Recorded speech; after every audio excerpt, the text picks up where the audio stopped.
ಆ ಶಂಖೋದ್ಧಾರ ಕ್ಷೇತ್ರದ ಬಳಿಕ ಗೋಮತಿ ನದಿಯ ಭಾಗದಲ್ಲಿ ವಿಧಿಪೂರ್ವಕವಾಗಿ ಸ್ನಾನ ಮಾಡಿದ. ಅಲ್ಲಿಂದ ದ್ವಾರಕಾ ನಗರಕ್ಕೆ ಆತ ಪ್ರಯಾಣ ಬೆಳೆಸಿದ ಅಂತ ಮಾತಿದೆ. ಗೋಮತಿ ನದಿ ನೈಮಿಷಾರಣ್ಯದ ಬಳಿ ಹರಿತದೆ.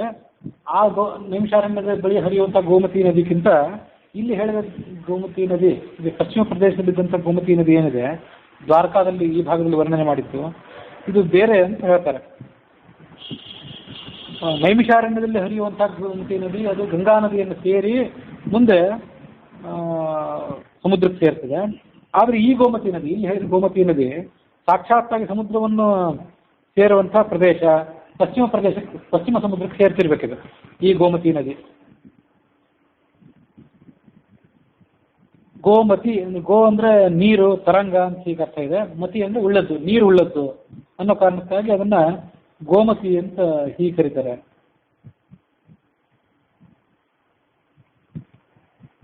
ಗೋಮತ್ಯ ಸ್ಫಟನಿಕಟೆ ಕೀರ್ತಿಚಂದ್ರಂ ಅಂತ ಸುಮಧ್ವಿಜಯದಲ್ಲಿ ಒಂದು ವರ್ಣನೆ ಇದೆ. ಮಧ್ವಾಚಾರ್ಯರು ಆ ಪ್ರದೇಶದಲ್ಲಿ ಗೋಮತಿ ನದಿ ತೀರದಲ್ಲಿ ಸಂಚಾರ ಮಾಡ್ತಿದ್ರು.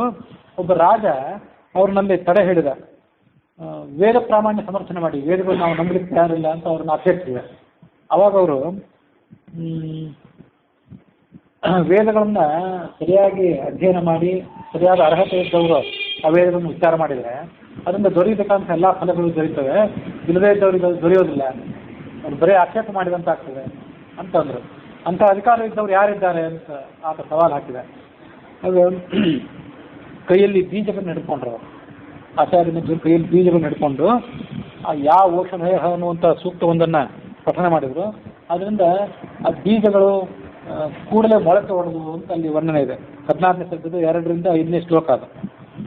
ಹೀಗೆ ಅದು ಗೋಮತಿ ನದಿ ಅಂತ ಅದನ್ನು ವರ್ಣನೆ ಮಾಡ್ತಾರೆ.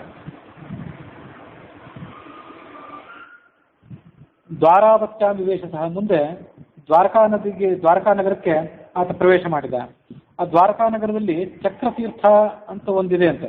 ಅದು ಈ ಚಕ್ರತೀರ್ಥ ಈಗ ಅದೃಶ್ಯ ಆಗಿದೆ ಅಂತ ಹೇಳ್ತಾರೆ ಈ ತೀರ್ಥ ಪ್ರಬಂಧದ ವ್ಯಾಖ್ಯಾನದಲ್ಲಿ. ಅಲ್ಲಿ ಆ ಚಕ್ರತೀರ್ಥದಲ್ಲಿ ಯಾವುದೇ ಶಿಲೆ ದೊರಕುವಂಥದ್ದಿದ್ರೆ ಅದೆಲ್ಲ ಚಕ್ರದ ಚಿಹ್ನೆಗಳನ್ನು ಪಡ್ಕೊಂಡು ಶಾಲಿಗ್ರಾಮದಂತೆ ಪೂಜ್ಯ ಆಗ್ತದೆ ಅಂತ ಹೇಳ್ತಾರೆ. ಚಕ್ರಾಂಕಿತಗಳು ಸಿಗುವಂಥ ಜಾಗ, ಚಕ್ರಾಂಕಿತವೇ ಆ ಶಿಲೆ.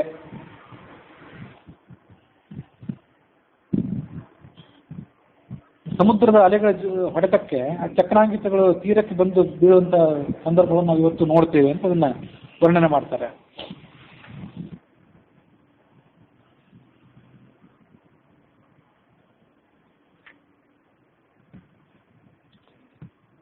ದ್ವಾರಾವತ್ಯಾಂ ವಿವೇಶ ಸಹ ಅನಾದಿಸಿದ್ಧಾಂ ಸಪ್ತಸು ಪುರೀಷು ಪ್ರತಿತಾಂ ಪುರಾಂ ಶುಭಾಂ. ಇದು ಭಾರತ ವರ್ಷದ 7 ಪ್ರಖ್ಯಾತ ನಗರಗಳಲ್ಲಿ ಒಂದು ಈ ದ್ವಾರಕಾ ನಗರ ಅಂತ.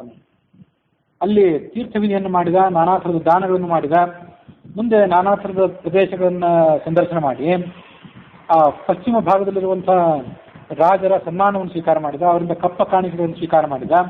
ಅಲ್ಲಿಂದ ಮುಂದೆ ಸರಸ್ವತಿ ನದಿಯ ತೀರದುದ್ದಕ್ಕೂ ಪ್ರಯಾಣ ಮಾಡಿ ಮುಂದುವರಿದ.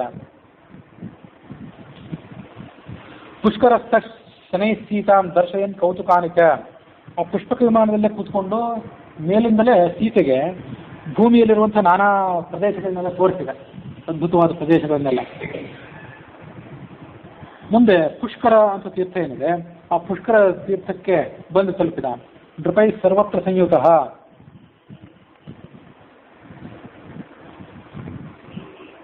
ಆ ಪುಷ್ಪಕ ವಿಮಾನದಲ್ಲಿ ಆತ ಕೂತ್ಕೊಂಡು ಪುಷ್ಕರ ಕ್ಷೇತ್ರಕ್ಕೆ ಬಂದ. ಪುಷ್ಕರ ಕ್ಷೇತ್ರದ ವರ್ಣನೆಯನ್ನು ಕೂಡ ನಾವು ತೀರ್ಥ ಪ್ರಬಂಧದಲ್ಲಿ ನೋಡ್ತೀವಿ. 8 ಸ್ವಯಂ ವ್ಯಕ್ತ ಕ್ಷೇತ್ರಗಳಲ್ಲಿ ಒಂದು. ಮಹಾಭಾರತದಲ್ಲಿ ಪದ್ಮ ಪುರಾಣ ಮೊದಲಾದ ಪುರಾಣಗಳಲ್ಲಿ ಅದರ ವರ್ಣನೆ ಇದೆ. ಅಲ್ಲಿ ಬ್ರಹ್ಮ, ವಿಷ್ಣು, ಮಹೇಶ್ವರಿಗೆ ಸಂಬಂಧಪಟ್ಟಂತೆ ಜ್ಯೇಷ್ಠ ಪುಷ್ಕರ, ಮಧ್ಯ ಪುಷ್ಕರ ಮತ್ತು ಕನಿಷ್ಠ ಪುಷ್ಕರ ಅಂತ ಹೀಗೆ 3 ಪುಷ್ಕರ ತೀರ್ಥಗಳು ಅಲ್ಲಿ ದೊರೆಯುತ್ತವೆ ಅಂತ ಹೇಳ್ತಾರೆ. ಅಜ್ಮೀರ್ ನಗರಕ್ಕೆ, ರಾಜಸ್ಥಾನದ ಅಜ್ಮೀರ್ ನಗರಕ್ಕೆ 11 ಕಿಲೋಮೀಟರ್ ದೂರದಲ್ಲಿದೆ. ಕಾರ್ತಿಕ ಪೌರ್ಣಮಿಯ ದಿವಸ ಅಲ್ಲಿ ಏನು ಸ್ನಾನ ಇತ್ಯಾದಿಗಳನ್ನು ಮಾಡಿದರೆ ಅದು ವಿಶೇಷ ಅಲ್ಲೊಂದು ವರಾಹನ ದೇವಸ್ಥಾನ ಕೂಡ ಇದೆ ಅಂತ ಅದನ್ನು ವರ್ಣನೆ ಮಾಡಿದ್ದಿದೆ. ವಜ್ರನಾಭ ಅಂತ ಒಬ್ಬ ರಾಕ್ಷಸ ಇದ್ದ, ಆತ ಮಕ್ಕಳನ್ನ ಕೊಲ್ತಾ ಇದ್ದ. ಚತುರ್ಮುಖ ಬ್ರಹ್ಮ ದೇವತೆಗಳ ಪ್ರಾರ್ಥನೆಗನುಸಾರವಾಗಿ ಆ ರಾಕ್ಷಸನನ್ನು ಸಂಹಾರ ಮಾಡಿದ. ಚತುರ್ಮುಖ ಬ್ರಹ್ಮನ ಕೈಯಲ್ಲಿರುವಂಥದ್ದು ಕಮಲನೇ ಆಯುಧ. ಆ ಕಮಲವನ್ನೇ ಆಯುಧವನ್ನಾಗಿ ಪ್ರಯೋಗ ಮಾಡಿ ಅವನನ್ನು ಕೊಂದು ಹಾಕಿದರು. ಅದರಿಂದ ಪುಷ್ಕರ ಅಂದರೆ ಕಮಲ, ಆ ಹೆಸರು ಆ ಕ್ಷೇತ್ರಕ್ಕೂ ಬಂತು ಅಂತ ಇಲ್ಲಿ ವರ್ಣನೆ ಇದೆ. ಪುಷ್ಕರಂ ಮರ್ತ್ಯ ದುಷ್ಕರಂ ಅಂತ ಹೀಗೆ ಅದನ್ನ ವರ್ಣನೆ ಮಾಡ್ತಾರೆ. ಬ್ರಹ್ಮದೇವರು ಇಲ್ಲೊಂದು ಯಜ್ಞ ನಡೆಸಿದ್ರು.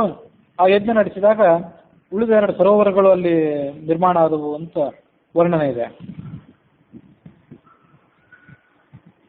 ಸ್ವಯಂ ಚತುರ್ಮುಖ ಬ್ರಹ್ಮನ ಕಮಲದಿಂದ ಈ ಕ್ಷೇತ್ರ ಹುಟ್ಟಿದ್ದರಿಂದ ಭಗವಂತನಿಗೆ ಆ ಕ್ಷೇತ್ರ ಬಹಳ ಪ್ರಿಯಕರವಾದದ್ದು ಅಂತ ಅದನ್ನ ಅದರ ವರ್ಣನೆ ಕೇಳ್ತೇವೆ. ಹಂಸ ಡಿವಿಕರು ಅಂತ ರಾಕ್ಷಸರಿಬ್ಬರಿದ್ರು, ಹರಿವಂಶದಲ್ಲಿ ಅವರು ವರ್ಣನೆ ಬಂದಿತ್ತು. ಅವರ ನೇತೃತ್ವದ 17 ಅಕ್ಷೋಹಿಣಿ ಸೈನ್ಯವನ್ನ ಕೃಷ್ಣ ಸೋಲಿಸಿದ. ಯಾದವ ಸೇನಾ ಸಮೇತನಾಗಿ ಅಲ್ಲಿ ತಂಗಿದ್ದ. ಅದು ಹರಿವಂಶದಲ್ಲಿ ಮತ್ತು ಮಹಾಭಾರತದ ಅರ್ಥ ನಿರ್ಣಯದಲ್ಲಿ ಅದರ ಬಣ್ಣನೆ ಇದೆ. ಆ ಪುಷ್ಕರ ಕ್ಷೇತ್ರಕ್ಕೆ ಅವನು ಬಂದಲ್ಲ, ನೃಪೈ ಸರ್ವತ್ವ ಸಂಯುತ, ರಾಜರ ದೊಡ್ಡ ಒಂದು ತಂಡವೇ ಆ ರಾಮನ ಜೊತೆಗಿತ್ತು. ನಿತ್ಯ ಕೋಟಿಗಟ್ಟಲೆ ಅತಿಥಿಗಳಿಗೆ ಬ್ರಾಹ್ಮಣರಿಗೆ ಆತ ಭೋಜನ ಮಾಡಿಸ್ತಿದ್ದ. ಅಯೋಧ್ಯೆಯಲ್ಲಿ ಯಾವ್ಯಾವ ಪ್ರಜೆಗಳಿದ್ರು ಅವರೆಲ್ಲ ವಿಮಾನದಲ್ಲೇ ಕೂತ್ಕೊಂಡು ರಾಮನ ಜೊತೆಗೆ ಆ ಯಾತ್ರೆ ಮುಂದುವರಿಸಿದ್ರು. ಪೂರ್ವ ದೇಶದ ರಾಜರು, ದಕ್ಷಿಣ ದೇಶದ ರಾಜರು, ಪಶ್ಚಿಮ ದೇಶದ ರಾಜರು ಅವರೆಲ್ಲ ತಮ್ಮ ತಮ್ಮ ಪರಿವಾರ ಸಮೇತರಾಗಿ ಆ ಪುಷ್ಪಕ ವಿಮಾನವನ್ನು ಏರಿಬಿಟ್ಟಿದ್ರು. ರಾಮ ಅವರನ್ನೆಲ್ಲ ಅತಿಥಿಗಳಂತೆ ಪರಿಗಣಿಸಿದ್ದ ಅಂತ ವರ್ಣನೆ ಅಲ್ಲಿ ಬಂದಿತ್ತು. ನಕಶ್ಚಿತ್ ಭಿನ್ನ ಪಾಕಂ ಹಿ ಚಕಾರ ಪುಷ್ಪಕೇ ನರಹ. ಆ ಪುಷ್ಪಕ ವಿಮಾನದಲ್ಲಿ ಎಲ್ಲರಿಗೂ ಸಾಮೂಹಿಕವಾದ ಭೋಜನ ಇತ್ತು. ಪ್ರತ್ಯೇಕವಾಗಿ ಯಾರೂ ಕೂಡ ಒಲೆಯನ್ನು ಹೊತ್ತಿಸುವಂಥ ಪ್ರಸಂಗವೇ ಇರಲಿಲ್ಲ. ಚಿಂತಾ ಕಾಷ್ಟತೃಣಾದೀನಾಂ ಜಲಸ್ಯಾಪಿ ನ ಕಶ್ಚಿತ್. ಆ ರಾಜರ ಬೃಹತ್ ಪರಿಮಾಣದ ಪರಿವಾರಕ್ಕೆ, ಅವರ ಆನೆ, ಕುದುರೆ ಇತ್ಯಾದಿ ವಾಹನಗಳಿಗೆ ಕಾಷ್ಟ, ತೃಣ, ಹುಲ್ಲು, ಮೇವು, ನೀರು ಇತ್ಯಾದಿಗಳಿಗೆ ಕೊರತೆಯೇ ಅಲ್ಲಿರಲಿಲ್ಲ. ಏಕಾಚಿಂತಾತು ತತ್ರಾಸ್ತಿ ಸುದ್ಬೋಧೋಮೆ ಕಥಂ ಭವೇತ್. ಎಲ್ಲರಿಗೂ ಒಂದೇ ಚಿಂತೆ ಅಂತ. ಅದೇನಂದ್ರೆ ನಮಗೆ ಹಸಿವು ಆಗ್ತದೆ ಯಾವಾಗ ಅಂತ ಚಿಂತೆ.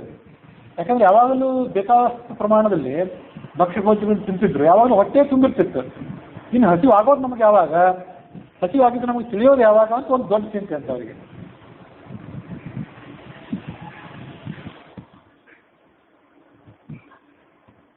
ವಾಂಛಂತಿ ಸರ್ವೇ ತತ್ರೈಕಂ ದ್ವಿಚಕ್ ಚೂರ್ಣಂ ಪ್ರದಾಸ್ಯತೆ.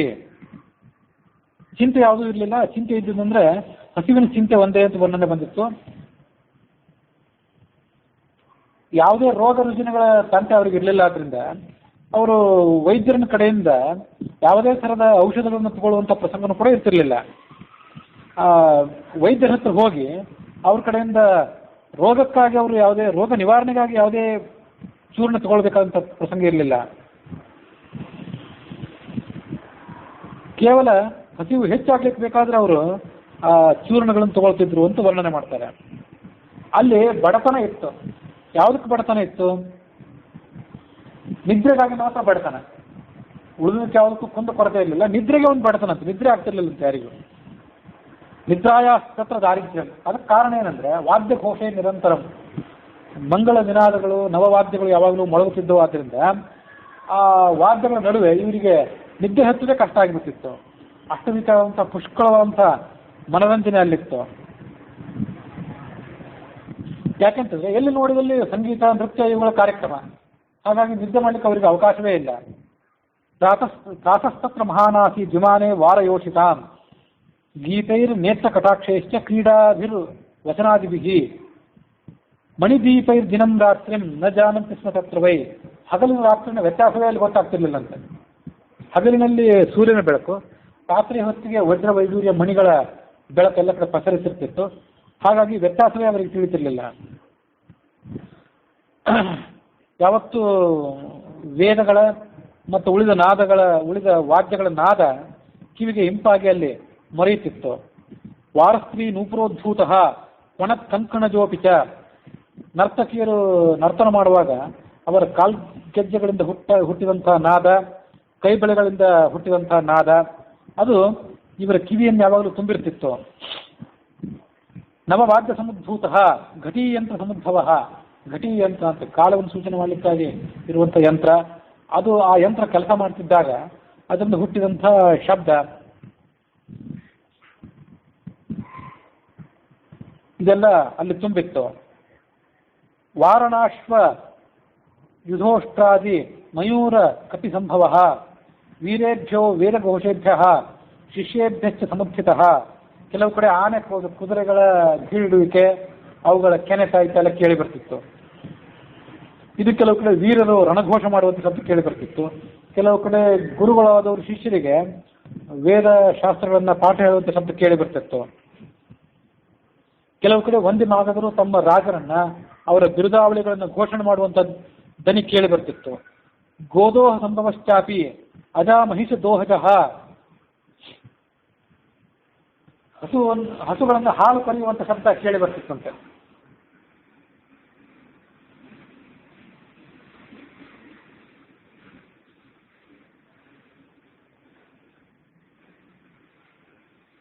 ಅಜಾ ಮಹಿಷ ದೋಹಜ, ಅಜ ಅಂದರೆ ಆಡು, ಆಡನ್ನು ಕರೆಯುವಾಗ, ಮತ್ತು ಮಹಿಷಿ ಅಂದರೆ ಎಮ್ಮೆ, ಅವುಗಳನ್ನು ಕರೆಯುವಾಗ, ಆ ಹಾಲನ್ನು ಕರೆಯುವಾಗ ಉಂಟಾದಂಥ ಶಬ್ದ ಎಲ್ಲ ಕಡೆ ಕೇಳ್ತಿತ್ತು.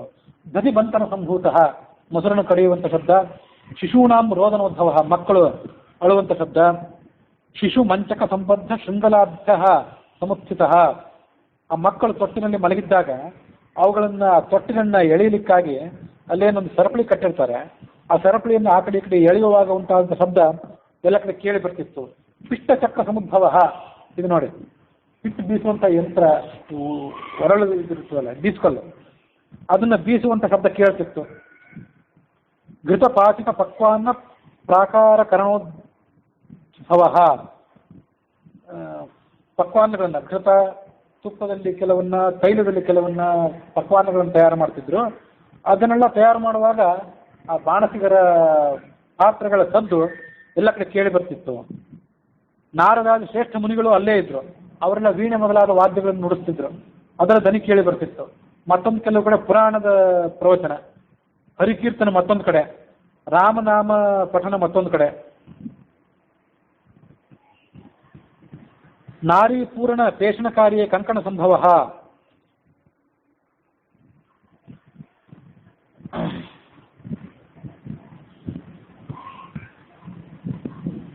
ಸ್ತ್ರೀಯರು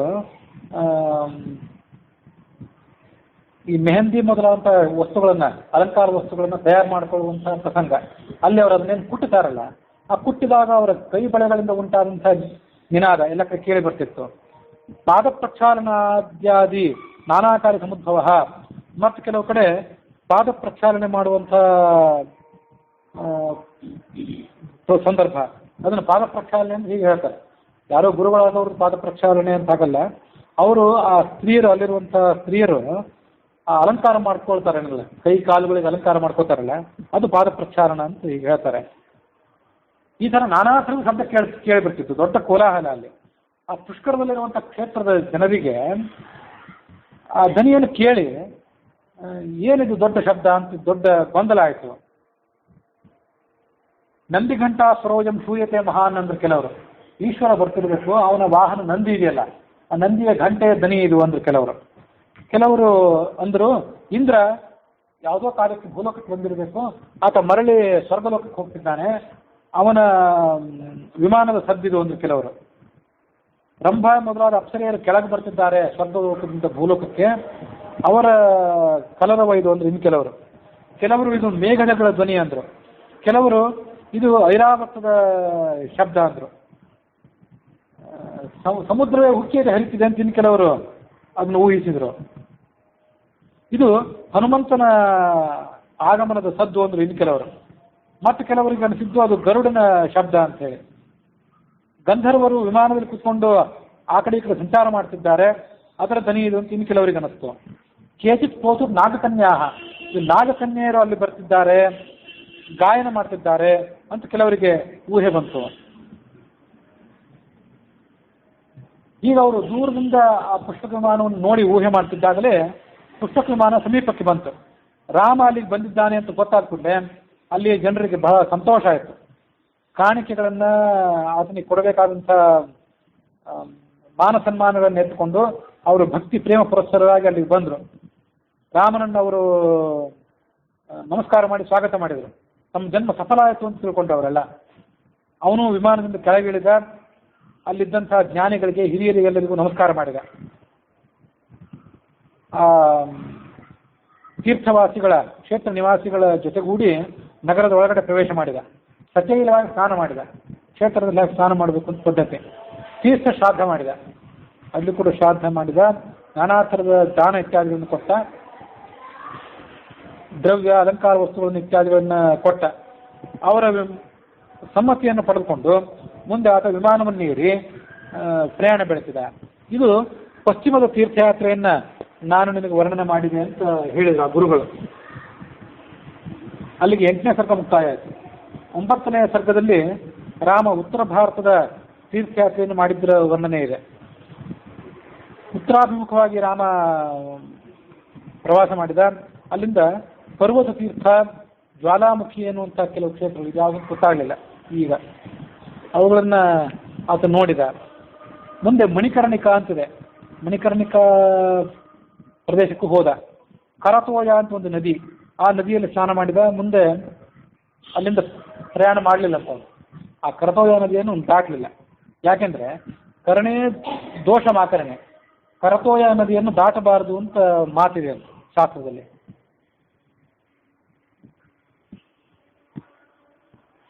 ಕರ್ಮನಾಶ ನದಿ ಸ್ಪರ್ಶಾತ್ ಕರತೋಯ ವಿಲಂಘನಾತ್ ಗಂಡಕಿ ಬಾಹುತರಣಾತ್ ಧರ್ಮಸ್ಖಲತಿ ಕೀರ್ತನಾತ್ ಅಂತ ಒಂದು ಮಾತು. ಕರ್ಮನಾಶ ಅಂತ ನದಿ ಇದೆ. ಆ ನದಿಯನ್ನು ಸ್ಪರ್ಶನೆ ಮಾಡಬಾರ್ದಂತೆ. ನದಿ ಸ್ಪರ್ಶದಿಂದಲೇ ಪುಣ್ಯವನ್ನು ಕಳ್ಕೋತಾನೆ ಮನುಷ್ಯ.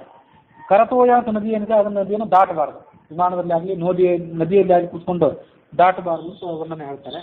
ಆ ನದಿಗಳು ಎಲ್ಲಿ ಅಂತ ಸಿಕ್ಕಿಲ್ಲ ಅಂತ ಎಲ್ಲಾದರೂ ಗಮನಿಸಿ ಹೇಳ್ತೇನೆ ಮುಂದೊಂದು. ಗಂಡಕಿ ನದಿ ಗೊತ್ತು, ನೇಪಾಳದಲ್ಲಿದೆ. ಆ ನದಿಯನ್ನು ಕೈಗಳಿಂದ ದಾಟಬಾರ್ದಂತ, ಅಂದರೆ ಈಜಿ ದಾಟಬಾರ್ದಂತ ಅದನ್ನು. ಗಂಡಕಿ ಬಾಹುತರಣಾತ್. ಹಾಗೆ ನೋಡಿದ್ರೆ ಯಾವ ನದಿಯನ್ನು ಕೂಡ ಈಜಿ ದಾಟಬಾರ್ದು ಅಂತ ಹೇಳ್ತಾರೆ, ವಿಶೇಷವಾಗಿ ಗೃಹಸ್ಥರಿಗೆ. ಬಾಹುಭ್ಯಾಮ್ ನದಿ ತಾರ್ಕೆ, ಪರ್ವತವನ್ನು ಗಿಡ ಹತ್ತೋದಿಲ್ಲ. ಮದುವೆ ಆದ್ರೆ ಒಂದು ಜವಾಬ್ದಾರಿ ಇರ್ತದೆ. ಮೊದಲಿನಂತೆ ಉದ್ದತ್ವದಿಂದ ಒತ್ತಲಿಕ್ಕೆ ಬರೋದಿಲ್ಲ.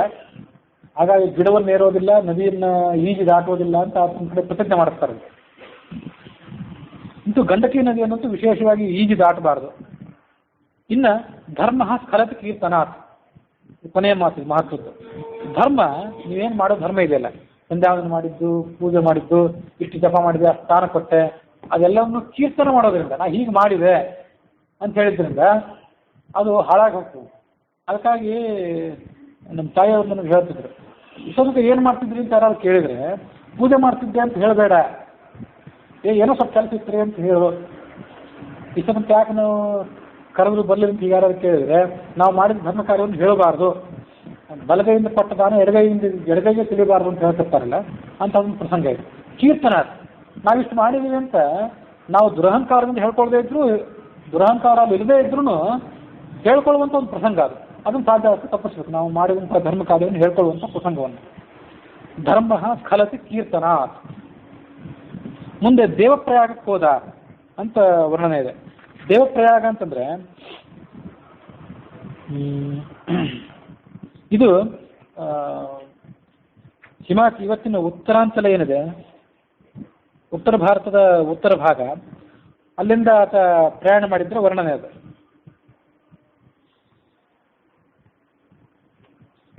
ಅಲ್ಲಿ ಪ್ರಯಾಗ ಅಂತ ಏನು ಶಬ್ದ ಇದೆಯಲ್ಲ, ಆ ಪ್ರಯಾಗ ಅನ್ನೋ ಶಬ್ದಕ್ಕೇ ಸಾಮಾನ್ಯವಾಗಿ ಹೀಗರ್ಥ, ಸಂಗಮ ಅಂತ ಅರ್ಥ. ಎಲ್ಲೆಲ್ಲಿ ನದಿಗಳು ಸೇರ್ತಾವಲ್ಲ ಅಲ್ಲೆಲ್ಲ ಅದೊಂದೊಂದು ಸಂಗಮ. ಅದು ಈ ಅಲಕನಂದ, ಮಂದಾಕಿನಿ, ಮಂದಾಕಿನಿ, ಭಾಗೀರಥಿ ಅಂತ ಹೀಗೆಲ್ಲ ಗಂಗೆಯ ಕವಲುಗಳವೆಲ್ಲ. ಅವು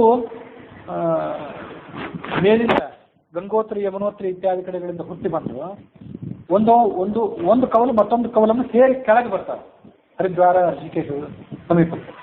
ಹಾಗೆ ಒಂದೊಂದು ಕಡೆ ಅದೇನು ಸೇರ್ತಾವಲ್ಲ ಅವನ್ನೆಲ್ಲ ಪ್ರಯಾಗ ಅಂತ ಕರೀತಾರೆ. ದೇವಪ್ರಯಾಗ, ಕರ್ಣಪ್ರಯಾಗ, ರುದ್ರಪ್ರಯಾಗ, ನಂದಪ್ರಯಾಗ, ವಿಷ್ಣು ಪ್ರಯಾಗ ಅಂತ ಹೀಗೆ 5 ಪ್ರಯಾಗಗಳು ನಮ್ಮ ನೆನಪು. ಅಂತ 5 ಪ್ರಯಾಗಗಳಲ್ಲಿ ಒಂದೊಂದು ಕಡೆ ಅವು ನದಿ ಸೇರ್ತವೆ. ಈಗ ಅದ್ರದ್ದು ಇತಿಹಾಸ. ದೇವಪ್ರಯಾಗಕ್ಕೆ ಬಂದ ಅದು ಯಾವ ತಟ ಅಂದ್ರೆ ಅಲಕನಂದಾ ನದಿಯ ದಡ ಅದು. ನರನಾರಾಯಣವನತ್ವ ದರ್ಶನ ಮುಕ್ತಿದವು ನೃಣಾಂ ಬದರಿಕಾಶ್ರಮೇ ರಾಮ ಕೇದಾರೇಶಂ ವಿಲೋಕ್ಯ ಸಹ. ಮುಂದೆ ಅವನು ನರನಾರಾಯಣ ಕ್ಷೇತ್ರಕ್ಕೆ ಬಂದ.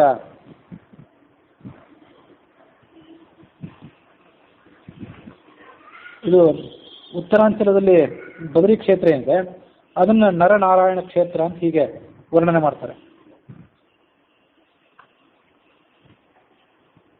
ಷಟ್ ಪ್ರಯಾಗಗಳು, 5 ಪ್ರಯಾಗ ಅಂತ ಹೇಳಿದ್ರೆ ನಾನು, ಅದು ಒಟ್ಟಾರೆ 6 ಪ್ರಯಾಗಗಳಿವೆ. ಅದನ್ನು ಹೀಗೆ ನೋಡಬೇಕು. ವಟಪ್ರಯಾಗ, ದೇವಪ್ರಯಾಗ, ರುದ್ರಪ್ರಯಾಗ, ಸ್ಕಂದ ಪ್ರಯಾಗ, ನಂದ ಪ್ರಯಾಗ ಮತ್ತು ಕೇಶವ ಪ್ರಯಾಗ ಅಂತ 6 ಪ್ರಯೋಗಗಳು. ಪ್ರಬಂಧನಾಚಾರ್ಯರು ಮಾಡಿದಂಥ ವ್ಯಾಖ್ಯಾನ ತೀರ್ಥ ಪ್ರಬಂಧಕ್ಕೆ. ಋಷಿಕೇಶದಿಂದ ಬದರಿ ಕ್ಷೇತ್ರಕ್ಕೆ ಹೋಗೋ ತನಕ ಒಟ್ಟಾರೆ 6 ಪ್ರಯಾಗಗಳನ್ನು ನಾವು ನೋಡ್ತೀವಿ. ದೇವಪ್ರಯಾಗ ಅದು ಋಷಿಕೇಶದಿಂದ 68 ಕಿಲೋಮೀಟರ್ ದೂರ ಇದೆ. ಅಲ್ಲಿ ಭಾಗೀರಥಿ ಮತ್ತು ಅಲಕನಂದಾ ನದಿ ಇವೆರಡು ಸಂಗಮಗೊಳ್ತವೆ. ಮುಂದೆ ರುದ್ರಪ್ರಯಾಗ ಅದು 138 ಕಿಲೋಮೀಟರ್ ದೂರ ಇದೆ ಋಷಿಕೇಶದಿಂದ. ಹರಿದ್ವಾರ ಋಷಿಕೇಶಕ್ಕೆ ಹೋಗಿ ಅಲ್ಲಿಂದ ಮುಂದೆ ಬೆಟ್ಟವನ್ನು ಹತ್ತಬೇಕು. ಅಲ್ಲಿ ರುದ್ರಪ್ರಯಾಗ ಋಷಿಕೇಶದಿಂದ 138 ಕಿಲೋಮೀಟರ್. ಅಲ್ಲಿ ಮಂದಾಕಿನಿ ಮತ್ತು ಅಲಕನಂದಾ ನದಿಗಳು. ಮುಂದೆ ಕರ್ಣಪ್ರಯಾಗ 173 ಕಿಲೋಮೀಟರ್ ಋಷಿಕೇಶದಿಂದ. ಅಲ್ಲಿ ಪಿಂಡಾರ ಮತ್ತು ಅಲಕನಂದಾ ನದಿಗಳು ಸಂಗಮಿಸೋದು. ಮುಂದೆ 4ನೇದು ನಂದಪ್ರಯಾಗ, ಅದು ಋಷಿಕೇಶದಿಂದ 192 ಕಿಲೋಮೀಟರ್. ಅಲ್ಲಿ ನಂದಾಕಿನಿ ಮತ್ತು ಅಲಕನಂದಾ ನದಿಗಳು. ಮುಂದೆ ವಿಷ್ಣು ಪ್ರಯಾಗ 250 ಕಿಲೋಮೀಟರ್ ಋಷಿಕೇಶದಿಂದ. ಅಲ್ಲಿ ವಿಷ್ಣು ಗಂಗಾ ಮತ್ತು ಅಲಕನಂದಾ ನದಿಗಳು ಸೇರ್ತವೆ. ಕೊನೆಯದು 6ನೇದ್ದು ಕೇಶವ ಪ್ರಯಾಗ, ಬದರಿಯಿಂದ ಸುಮಾರು 5 ಕಿಲೋಮೀಟರ್ ದೂರ ಇರುವಂಥದ್ದು. ಅಲ್ಲಿ ಸರಸ್ವತಿ ಮತ್ತು ಅಲಕನಂದಾ ನದಿಗಳೆರಡೂ ಸೇರ್ತವೆ ಅಂತ ಇಷ್ಟದ್ರ ವರ್ಣನೆ.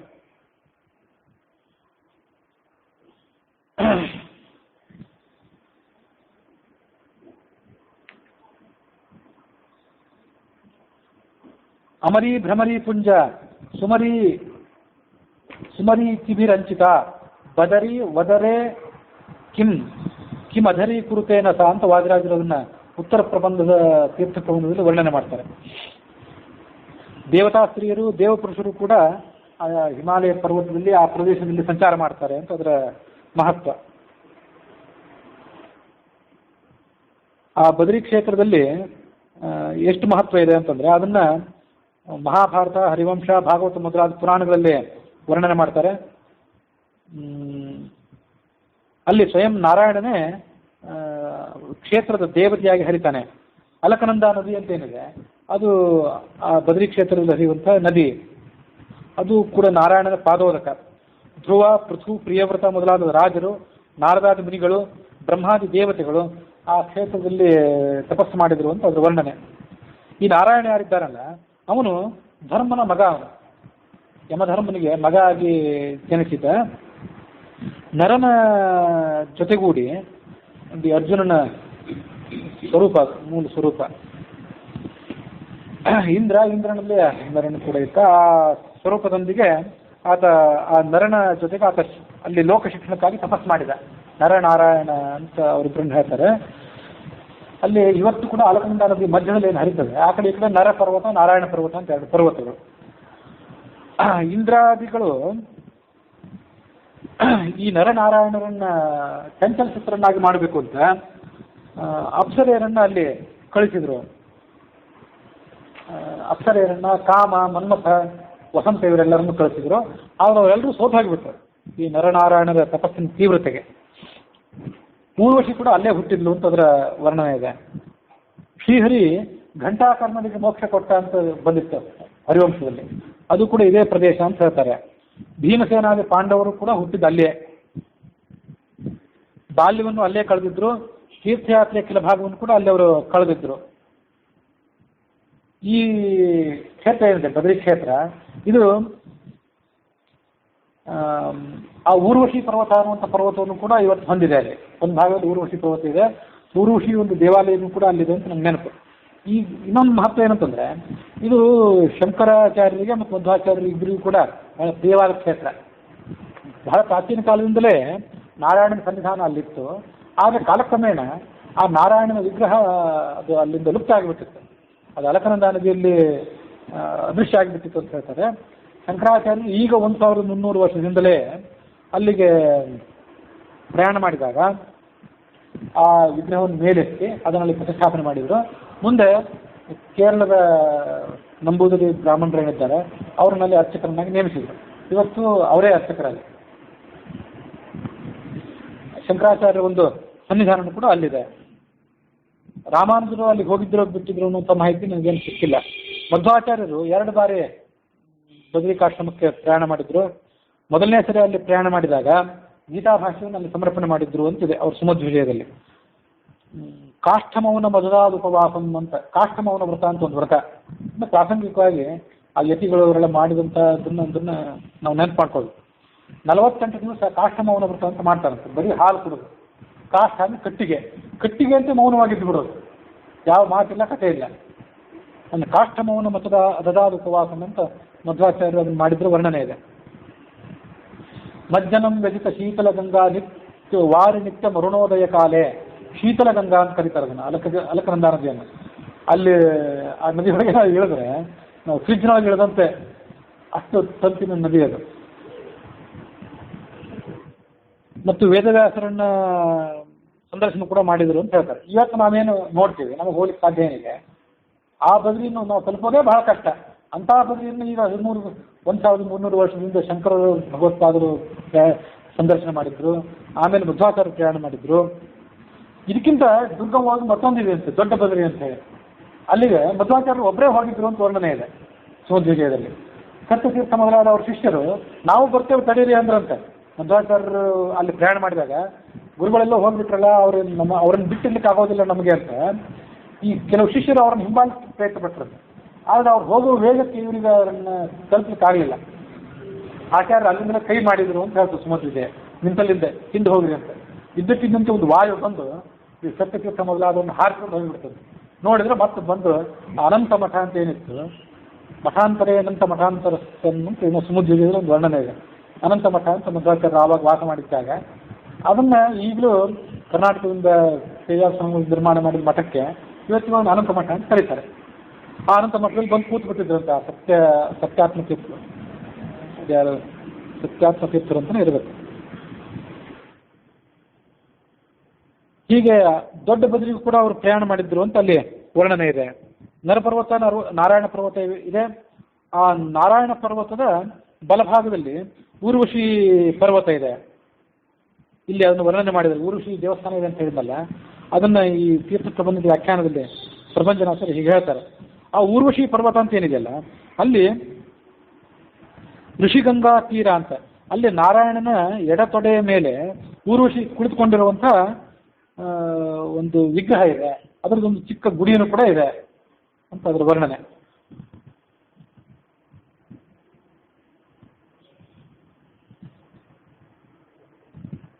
ಘಂಟಾಕರ್ಣರ ಮೋಕ್ಷ ಪ್ರಸಂಗವನ್ನು ಸೂಚನೆ ಮಾಡುವಂತಹ ಒಂದು ಪ್ರದೇಶನೂ ಕೂಡ ಅಲ್ಲಿ ಹೊರಗಿದೆ. ಅಷ್ಟು ತಂಪಾಂತ ನೀರಿದ್ರೂ ಕೂಡ ಗಂಧಕದಿಂದಾಗಿ ಬಿಸಿಯಾದಂಥ ನೀರನ್ನು ಕೂಡ ಅಲ್ಲಿ ಬರ್ತದೆ. ಅದು ಪ್ರಕೃತಿಯ ಒಂದು ದೊಡ್ಡ ವಿಸ್ಮಯ.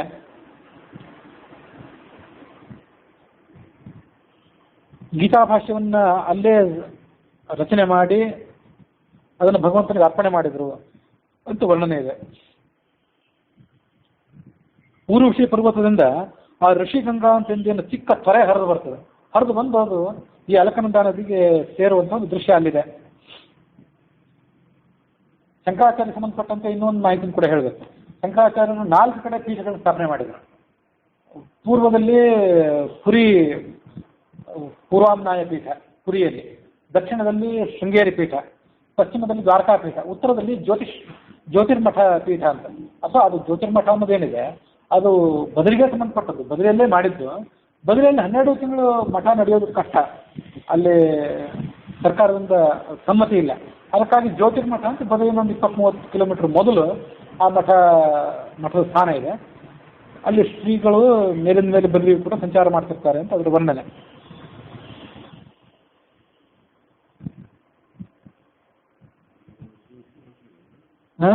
ಜೋಶಿ ಮಠ ಅಂತ ಅದನ್ನೇ ಹೇಳ್ತಾರೆ ಅಂತ ನಾನು ಬಹುಶಃ ಅದೇ ಇದ್ದಿರ್ಬೇಕು.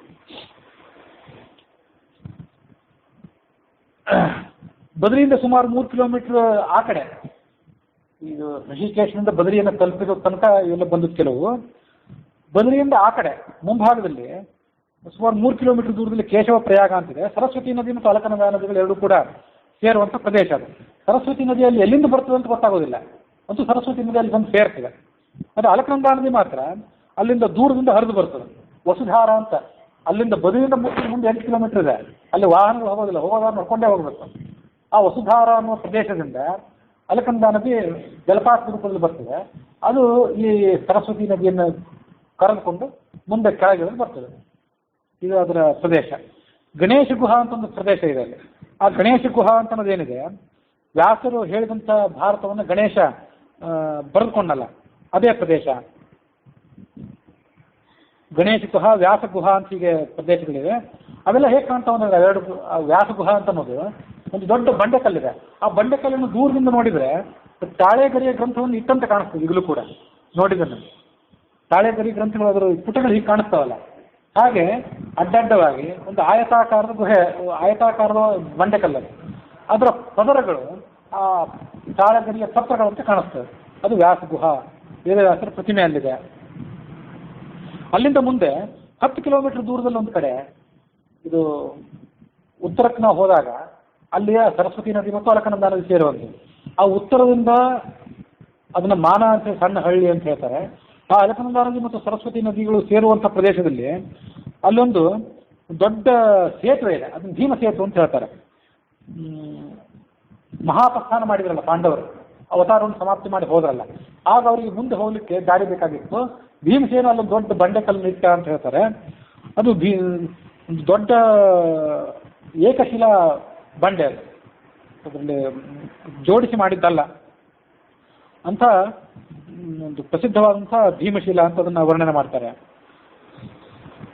ಅಲ್ಲಿಂದ ಆ ಭೀಮಶಿಲಾ ಏನಿದೆ, ಅಲ್ಲಿಂದ ಪಶ್ಚಿಮ ಭಾಗಕ್ಕೆ ಹೋದ್ರೆ ವಸುಧಾರ, ಅದು ಆ ಅಲಕನಂದಾ ನದಿ ಅಲ್ಲಿಂದ ಹುಟ್ಟುವಂಥ ಪ್ರದೇಶ ಅದು. ಅಲ್ಲಿಂದ ಉತ್ತರಕ್ಕೆ ಹೋದರೆ, ಆ ಭೀಮಶೇನದಿಂದ ಉತ್ತರಕ್ಕೆ ಹೋದರೆ ಮುಚುಕುಂದ ಗುಹಾ ಅಂತಿದೆ. ಆ ಮುಚುಕುಂದ ಅಲ್ಲಿ ಮಲಗಿದ್ದಂಥ ಪ್ರದೇಶ ಅದು, ಹರಿವಂಶದಲ್ಲಿ ಬಂದಿತ್ತು.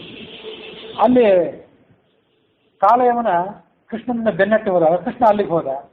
ಆ ಮುಚುಕುಂದನ ನೇತ್ರಾಗ್ನಿಗೆ ಸಿಕ್ಕು ಈ ಕಾಲಯವನ ಭಸ್ಮ ಆದ ಅಂತ ವರ್ಣನೆ ಇದೆ. ಮುಚುಕುಂದನ ಗುಹೆ ಅಂತ ಹೇಳ್ತಾರೆ. ಅಲ್ಲಿ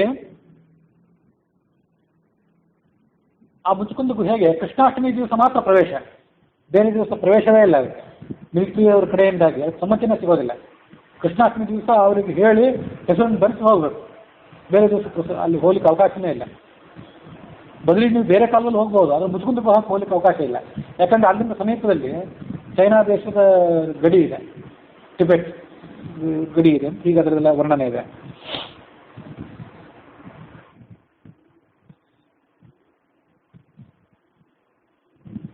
ಈ ಸರಸ್ವತಿ ನದಿಯ ತೀರ ಏನಿದೆ, ಇದು ಶನ್ಯಾಪ್ರಾಸ ಅನ್ನುವ ಪ್ರದೇಶ ಆಗಿದ್ದಿರಬೇಕು ಅಂತ ಪ್ರಬಂಧನಾಚಾರ್ಯ ಬರೀತಾರೆ.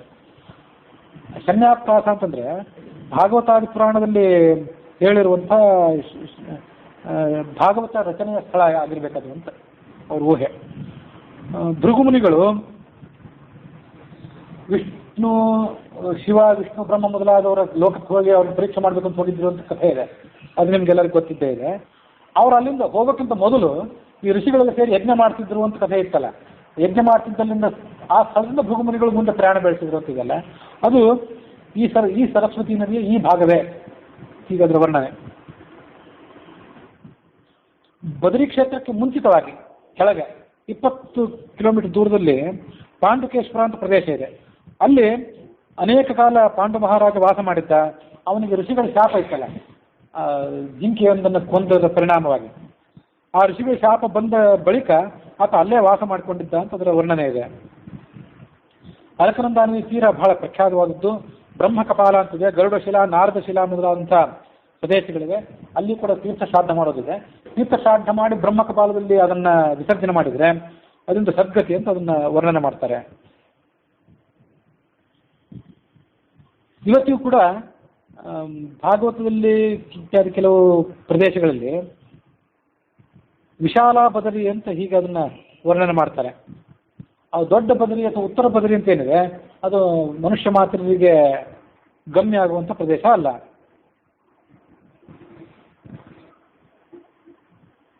ಧರ್ಮಾದ್ಯೋಜನೆ ಧರ್ಮ ಏವ ಸರಸಿಂ ಅಂತ ಹೀಗೆ ವಾದಿರಾಜರು ಆ ಬದ್ರಿನಾರಾಯಣ ವರ್ಣನೆ ಮಾಡ್ತಾರೆ. ಧರ್ಮನ ಮೂಲಕವಾಗಿ ಆತ ಹುಟ್ಟಿದವನು, ಆತ ನಮಗೆ ಧರ್ಮದ ಬಗ್ಗೆ ಆಸಕ್ತಿಯನ್ನು ಕೊಡಲಿ ಅಂತ ಅವನನ್ನು ಪ್ರಾರ್ಥನೆ ಮಾಡಿದ್ರು ವರ್ಣನೆ ಇದೆ.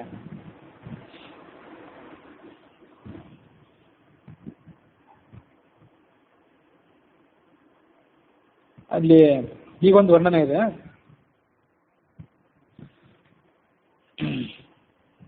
ಯೋಗಾಭ್ಯಾಸ ನಿರತಃ ಸ್ಮರಾದ್ರಿವಿಜಯಂ ಕಂದರ್ಪ ದರ್ಪಾಪಹತಃ ಉತ್ತುಂಗಾದ್ರಿಗತ ಸದೋಚ್ಚ ಪದವೀಂ ಯೋಷತ್ ಕದಂಬೇಶುನಃ ಪುತ್ರೀವನ್ ಮತಿ ಮುರುವಶೀ ಜನಯಿತ ನಾರಾಯಣ ಸದ್ಗುಣಾನ್. ಇದು ಬಹಳ ಮಹತ್ವದ ಶ್ಲೋಕ. ಅವನು ನರನಾರಾಯಣರಲ್ಲಿ ತಪಸ್ ಮಾಡ್ತಿದ್ರಲ್ಲ, ಅನೇಕ ಅಪ್ಸರಿಯರನ್ನ ಇಂದ್ರಾದಿಗಳು ಕಳಿಸಿದ್ರಲ್ಲ, ಇವನೇನ್ ಮಾಡಿದ, ಇವರೆಲ್ಲ ಏನು ದೊಡ್ಡ ಅಪ್ಸರಿಯರು, ಇವ್ರ ಸೌಂದರ್ಯ ಅಂತದ್ದು, ನಾನು ಇನ್ನೊಬ್ಬ ಅಪ್ಸರಿಯನ್ನು ಹುಟ್ಟಿಸ್ತೇನೆ ನೋಡಿ, ಅವಳ ಸೌಂದರ್ಯವನ್ನು ನೀವು ನೋಡಿ, ಅವಳ ಸೌಂದರ್ಯ ನೀವು ನೋಡಿದ್ರಂದ್ರೆ ಈ ಸ್ವರ್ಗಲೋಕದಲ್ಲಿರುವಂಥ ಈ ಅಪ್ಸರೆಯರು, ಈ ಗಂಧರ್ವ ಕನ್ಯೆಯರು, ಇವರನ್ನೇ ದೊಡ್ಡ ಸುಂದರಿಯರು ನೀವು ತಿಳ್ಕೊಂಡಿದ್ದೀರಿ, ನಿಮ್ಮ ದರ್ಪ ಎಲ್ಲ ಹೋಗ್ತದೆ ಅಂತ ನಾರಾಯಣ ಸೂಚನೆ ಮಾಡುವ ಕಾರಣದಿಂದಾಗಿ ತನ್ನ ತೊಡೆಯನ್ನು ಅಪ್ಪಳಿಸಿದಂತೆ. ಅಲ್ಲಿ ಹುಟ್ಟಿದವಳು ಊರುವಿನಿಂದ ಹುಟ್ಟಿದವಳೆ ಊರ್ವಶಿ. ಈ ಅಪ್ಸರೆಯರೆಲ್ಲ ಎಷ್ಟು ಸುಂದರಿಯರಾದ್ರೇನು, ಅವರೆಲ್ಲ ನನಗೆ ಮಕ್ಕಳಿದ್ದಂತೆ ಅಂತ ಆತ ಸೂಚನೆ ಮಾಡಿದಂತೆ. ಹೀಗೆ ಆ ಊರ್ವಶಿಯನ್ನು ಮೊದಲಾದವರನ್ನ ಊರ್ವಶಿಯನ್ನು ಹುಟ್ಟಿಸಿದಂತಹ ಭಗವಂತ ಏನಿದ್ದಾನೆ, ಅವನು ನಮಗೆ ಹೀಗೆ ಒಂದು ಬುದ್ಧಿಯನ್ನು ಕೊಡಬೇಕಂತೆ. ಅದೇನೆಂದ್ರೆ, ಉತ್ತುಂಗಾದ್ರಿ ಗತಃ ಸದೋಚ್ಚ ಪದವೀಂ ಯೋಷಿತ್ ಕದಂಬೇಶುನಃ ಪುತ್ರೀವನ್ ಮತಿನ್. ನಮ್ಮ ಸುತ್ತಮುತ್ತಲ ಸ್ತ್ರೀಯರು ಏನಿರ್ತಾರೆ ಅವರು ನಮ್ಮ ಪುತ್ರಿಯರು ಅನ್ನೋ ಭಾವನೆ ನಮ್ಗೆ ಕೊಡಲಿ. ಸಣ್ಣವರಾದ್ರೆ ಪುತ್ರಿಯರು, ದೊಡ್ಡವರಾದ್ರೆ ಅಕ್ಕ ತಂಗಿಯರು ಅಂತ ಹೀಗೆ ಭಾವನೆಯನ್ನು ನಮಗೆ ಕೊಡಲಿ ಆ ಭಗವಂತ. ಹೀಗೆ ಆ ಭಗವಂತನ ಉಪಾಸನೆಯನ್ನು ಮಾಡುವಾಗ ನಾವು ಊರ್ವಶಿ ಜನಯಿತ್ರವಾದ, ಊರ್ವಶಿಗೆ ತಂದೆಯಾದ ಭಗವಂತನನ್ನ ಇದಕ್ಕಾಗಿ ನಾವು ಕೇಳ್ಕೋಬೇಕು ಅಂತ ವಾದಿರಾಜರು ವರ್ಣನೆ ಮಾಡ್ತಾರೆ. ಹಸ್ತದಲ್ಲಿ ಶಂಖ ಚಕ್ರ ಮೊದಲಾದವುಗಳನ್ನ ಆತ ಹಿಡ್ಕೊಂಡಿದ್ದಾನೆ. ಚಕ್ರ ಶಂಖಗಳು, ಕೆಳಗಿನ 2 ಕೈಗಳೇನಿವೆ ಅವು ಹೀಗಿವೆ, ಧ್ಯಾನ ಮುದ್ರೆಯಲ್ಲಿವೆ. ಒಂದು ವಿಶಿಷ್ಟವಾದ ಸ್ವರೂಪ ಒಂದು. ಪದ್ಮಾಸನದಲ್ಲಿ ಕೂತ್ಕೊಂಡಿದ್ದಾನೆ. ನಾರದ, ಗರುಡ, ಉದ್ಧವ, ಕುಬೇರ, ಗಣೇಶ, ಲಕ್ಷ್ಮಿ, ನರ, ನಾರಾಯಣ, ಶ್ರೀದೇವಿ, ಭೂದೇವಿ ಮೊದಲಾದವರು ಅಲ್ಲಿದ್ದಾರೆ. ಅವರೆಲ್ಲ ಆತನ ಸುತ್ತಮುತ್ತ ಇದ್ದಾರೆ. ಆ ಬದಲಿ ಚಿತ್ರಗಳು ನೀವೆಲ್ಲ ನೋಡಿದ್ದಿರಬಹುದು. ಅಂಥ ನಾರಾಯಣನನ್ನ ನಾವು ಧ್ಯಾನ ಮಾಡಬೇಕು ಅಂತ ಅದರ ವರ್ಣನೆ.